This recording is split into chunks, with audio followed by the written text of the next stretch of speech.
আপনি দেখেন হান্নান মাসুদ, ওয়াও, হ্যাঁ, তারপর আপনি দেখেন Nahid, wow, Asif, wow wow, হ্যাঁ, এরকম প্রত্যেকের কিন্তু ওয়াও ওয়াও অবস্থান হয়ে গেছে।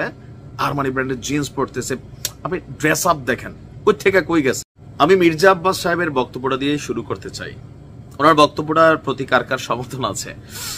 17 বছর গাছের গোড়ায় পানি দিয়েছি আমরা, আর ফল খেয়েছেন আপনারা। এই আপনারা হচ্ছে এই ইন্টারিম গভর্নমেন্ট এবং তাদের সাথে লেয়াজো থাকার রাজনৈতিক দল এনসিপি বা ছাত্র উপদেষ্টা বা আমাদের উপদেষ্টা যারা আছেন। ইভেন এখানে কেউ কেউ বলছেন যে ডক্টর মোহাম্মদ ইউনূস তিনিও একটা বড় বেনিফিটেড হয়েছেন। ওনার নামে থাকা মামলাগুলো ঝরে গেছে। কয়শো কোটি টাকা জানি 600 কোটি প্লাস মাইনাস একটা ট্যাক্স ছিল, সেটাও তিনি মাফ পেয়ে গেছেন। ইভেন গ্রামীণ ব্যাংকেও 2000 কেউ বলছেন 29, কেউ বলছেন 35 পর্যন্ত এটার একটা সিস্টেম হয়ে গেছে। আবার গ্রামীণ ব্যাংকের সরকারি যে হস্তক্ষেপ ছিল 20%, সেটা 10% বা 5%-এ নামাই নিয়ে আসছেন। তো এই সকল জিনিসগুলো হওয়ার কথা ছিল বা আরো ডেভেলপ হওয়ার কথা ছিল বিএনপির, কিন্তু হচ্ছে ডক্টর মোহাম্মদ ইউনূসের। এখন কেমনে কি হচ্ছে, তাই না? বিএনপি মনে করছে যে এই মুহূর্তে নির্বাচন হলে বিএনপি সরকার গঠন করবে। বাস্তবতা হচ্ছে এটাই, বিএনপি সরকার গঠন করবে। তো এখন নির্বাচন কবে? এই নির্বাচন নিয়ে আমি আমার ভিডিওর শিরোনামটা যেটা দিছি যে নিজের পায়ে নিজে কুড়াল মারছেন ডক্টর মোহাম্মদ ইউনূস, কপালে শনি ডেকে আনছেন, কেন আবার আসেন। আল জাজিরাতে দেওয়া একটা সাক্ষাৎকারে তিনি একটা বক্তব্য দিয়েছেন। আমি তখনই বলে দিছি এটা ভেজাল হবে। কোনটা? বিএনপি বা অন্যান্য দলগুলো যখন নির্বাচনমুখী হতে চাচ্ছে, নির্বাচনের সুস্পষ্ট রোডম্যাপ চাচ্ছে, তখন ডক্টর মোহাম্মদ ইউনূস আল জাজিরাকে দেওয়া সাক্ষাৎকারে বললেন যে জনগণ এখনো এই সরকারের উপর আস্থাশীল, তারা নির্বাচন এরকম কি যেন একটা বক্তব্য দিয়েছিলেন যে মানে এই সরকারের উপর তাদের সবকিছু কনফিডেন্স আছে বা ভরসা রাখছে, তারা মনে করছে যে এই সরকার দেশকে উন্নতির দিকে নিয়ে যাচ্ছে, এরকম একটা বক্তব্য দিয়েছেন। এর পরের দিনই সম্ভবত আমির হোসেন আমু সাহেব তিনি বলছিলেন ওই জনগণ কারা।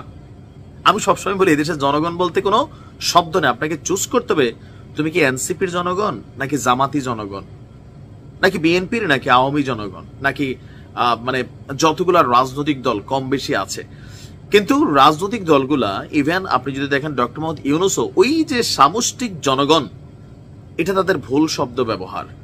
ওনার বলা দরকার ছিল আমাকে যারা ভালোবাসে সেই টাইপের জনগণ, কিন্তু এটা আমাদের কেউই বলে না। এনসিপিও কথায় কথা বলে এই দেশের ছাত্র জনতা। বাবা, কোন ছাত্র কোন জনতা? ছাত্রদের মধ্যে তো 2-4 হাজার দল আছে। বলা উচিত যে আমাদেরকে যারা সাপোর্ট করে বা আমাদের সাথে থাকলে যাদের ফায়দা হবে সেই ছাত্র, সেই জনতা। কারণ সবাই দলের মধ্যে ওই অ্যাক্টিভিটি দেখায় যাদের এখানে ফায়দা আছে এবং তাদেরকে দিয়ে তাদের মাশাআল্লাহ হয়তো ইনকাম চলে। কারণ পলিটিক্স একমাত্র জিনিস বাংলাদেশে রাতারাতি আপনার পয়সা আসমান থেকে ফাইরা আইনা দিবে। আপনি দেখেন হান্নান মাসুদ, ওয়াও, হ্যাঁ, তারপর আপনি দেখেন Nahid, wow, Asif, wow wow, হ্যাঁ, এরকম প্রত্যেকের কিন্তু ওয়াও ওয়াও অবস্থান হয়ে গেছে। আরমানি ব্র্যান্ডের জিন্স পরতেছে, আপনি ড্রেস আপ দেখেন কই থেকে কই গেছে। আওয়ামী লীগের একজন এমপি, বিএনপির একজন এমপি, মন্ত্রী, যতগুলা সুযোগ সুবিধা নিচ্ছে এক চামচ এই নাহিদরা ছাইরা দিয়ে আসছে ক্ষমতায় বসে। পদত্যাগের কোন নজির এই সরকারের মধ্যে কেউ তৈরি করছে? করে নাই। এখানে এগুলা হবে না, কারণ চেয়ারের মধ্যে কি যেন আছে, কি আছে বলা যাবে না। এখন ডক্টর মোহাম্মদ ইউনূসের এই বক্তব্যটায় তারেক রহমানের গতকালকে যে বক্তব্য আপনি যদি বোঝেন, ঘন্টা কিন্তু বাইচা গেছে। কোন ঘন্টা? ধৈর্য শেষ, গো ফর অ্যাকশন বা রেডি ফর অ্যাকশন। গত বছর থেকে বিএনপির মহাসচিব মির্জা ফখরুল ইসলাম বলছিল যে 5ই আগস্টের মতন আরেকটা পরিস্থিতি তৈরি হইতে পারে। তখন আমরা বুঝি নাই, এখন বুঝতেছি। আর সেটা তাদের চুল এমনি পাকে নাই। তারেক রহমান বলছিল এইবারে নির্বাচন সাধারণ নির্বাচন হবে না, খুব কঠিন একটা হবে। তখন বুঝি নাই, এখন বুঝছি। এখন তারেক রহমান গতকালকে শ্রমিক দিবস উপলক্ষে, মে ডে উপলক্ষে তার এক বক্তব্যের অংশ বলছেন অন্তর্বর্তী সরকারকে বিএনপি সহ অন্যান্য রাজনৈতিক দলগুলো পূর্ণ সমর্থন দিয়ে গিয়েছিল, বাট এখন এই কন্টিনিউ সমর্থন দেওয়া আর উচিত হবে কিনা বা উচিত না। জনগণের একাংশ মনে করছে, যে আবার তিনিও বলছেন জনগণ মানে বিএনপি পন্থী জনগণ মনে করছে বা জামাতের অনেকে চাইছে, আর বিভিন্ন যে রাজনৈতিক দলগুলো আছে নির্বাচন চাচ্ছে। তার বক্তব্য হচ্ছে যে এখন জনগণ মনে করছে যে একটা নির্বাচিত সরকারের দিকে আসলে ধাবিত হওয়া উচিত। মানে এই যে সমর্থন, কঠোর সমর্থন যেটা ছিল, এটা এবার এইভাবে দেওয়ার আর সুযোগ নাই। তো সুযোগ নাই মানে কি? আপনি দেখেন বাংলাদেশের যে কোনো রাজনৈতিক দল ক্ষমতা গ্রহণের মানে 4 দিন পর থেকে বিরোধী দলের ঠেলায় একটা ঝামেলায় পড়ে থাকে। কিন্তু ডক্টর মোহাম্মদ ইউনূস একমাত্র ব্যক্তি যিনি গত 8-9 মাস প্রত্যেকটা রাজনৈতিক দলের প্রত্যেকটা সদস্যদের সমর্থন পাইছেন। এখন সমর্থন না পাইলে কি হবে, অনেকে মনে বিষয়টা বোঝেন নাই। ধরেন কালকে বিএনপি একটা ডাক দিয়ে মাঠে নেমে গেল, পুলিশ গেল সেখানে লাঠিচার্জ করতে, পুলিশ টেনশনে পড়বো 3 দিন পরে বিএনপি ক্ষমতায় আসবে, এখন কি লাঠি দিব নাকি দিব না, এই সুযোগে আবার পুলিশে মাইট দেওয়া হইতে পারে, সরকারের হরতাল তৈরি হয়ে যেতে পারে, অবরোধের ডাক আসতে পারে, ইউনূস সরকার চিপায় পড়ে যাবে। এটা হচ্ছে বাস্তব। দেখেন আওয়ামী লীগের সরানো সোজা ছিল, বিএনপির সাথে পাঙ্গা নিয়ে এই সরকার কখনোই টিকবে না। এটা আমরা ফিল করতে পারি, বলতে পারি। কেন? এই সরকারের সমর্থন বলতে আপনি এনসিপির গুটি কয়েক নেতাকর্মী ছাড়া জনগণ, আসলে কোন জনগণ বলবো, ফাগলতে দেশে দল করে, এই পন্থী যারা তারারে সারা বাংলাদেশে গণলে 3% পাওয়া যায় কিনা আমার এখন সন্দেহ আছে। বাট দ্য সিস্টেম, তারা ঢুইকা আছেন।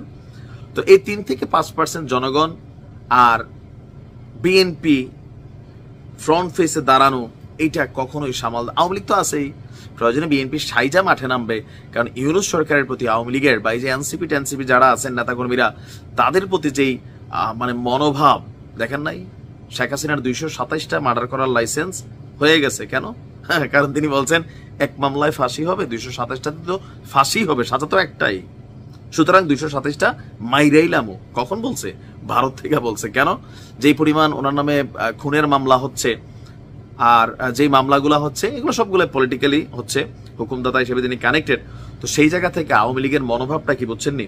আর বিএনপি বা আওয়ামী লীগ একসময় বলছিল যে আওয়ামী লীগ ক্ষমতা থেকে গেলে একদিনে 5 লক্ষ মানুষ মরবে। ওইটা মরছে না মরছে, আওয়ামী লীগ রিটার্ন আসলে এনসিপি বা সমন্বয়ক বৈষম্য বিরুদ্ধে 3%। শেখ হাসিনা যদি 1 লাখ, আমি 227, তাহলে বাকিদের অবস্থা কি চিন্তা করেন। আর এটা অবশ্যই এনসিপি এদের জন্য খুবই রেড অ্যালার্ট থাকবে। তো নানান কিছু ঘটবে। এই মুহূর্তে বিএনপিকে ওভারটেক করা সরকারের পক্ষে সম্ভব না। তা আমার ধারণা ডিসেম্বরের মধ্যে নির্বাচন আসলে হইলেও হয়ে যেতে পারে। আর ডক্টর মোহাম্মদ ইউনূসের এই বক্তব্যগুলোকে রাজনৈতিকভাবে যারা আছেন তারা খুবই টেনশনে পড়ে যান যে আসলে উনি চাই কি। ওনার বক্তব্য তো উনি আরো দীর্ঘদিন ক্ষমতায় থাকার চিন্তা। সংস্কার কোথায় হচ্ছে? বিএনপির বরাবরই প্রশ্ন, মানে কি সংস্কার হচ্ছে? আমরা কাগজ কলমে শুনতেছি সংস্কার, বাট হোয়াট? হ্যাঁ, অনেকে পয়সাওয়ালা হয়ে গেছে সংস্কার করে, যেমন চপ্পল পরা লোকেরা এখন আরমানি ব্র্যান্ডেড জিন্স পরে, সিম্ফনি চালায় না, পোলাপেন আইফোন 16 প্রো চালায়। এখানে সংস্কার হয়েছে, কিন্তু রাষ্ট্রের আভ্যন্তরীণ সংস্কারে আমার কাছে মনে হয় অনেক দিক পজিটিভ হয়েছে, নেগেটিভও হয়েছে। বাট একটা দৃশ্যত একটা স্ট্রাকচারাল সংস্কার আলোচনার মধ্যে আছে। জাতীয় ঐকমত্য কমিশন মানে এই গ্রুপ মানে ওই গ্রুপ মানে না, বাট এস্টাবলিশড কোনটা হয়েছে? এই প্রশ্ন আমার না ভাই, ভাববেন না যে তুই তো বেটা বলবি। না না, এগুলো বিএনপির নেতারা দিন রাতি একই কথা বলে, ফেনা তুলে লাইছে। তো এর মাঝখানে আইসা ডক্টর মোহাম্মদ ইউনূস যখন আল জাজিরাকে সাক্ষাৎকারটা দিচ্ছেন, স্বাভাবিক গাছে আর মাছে লেগে গেছে। দেখা যাক এটার ইফেক্ট কি হয়, আসলে সময় বলে দিবে।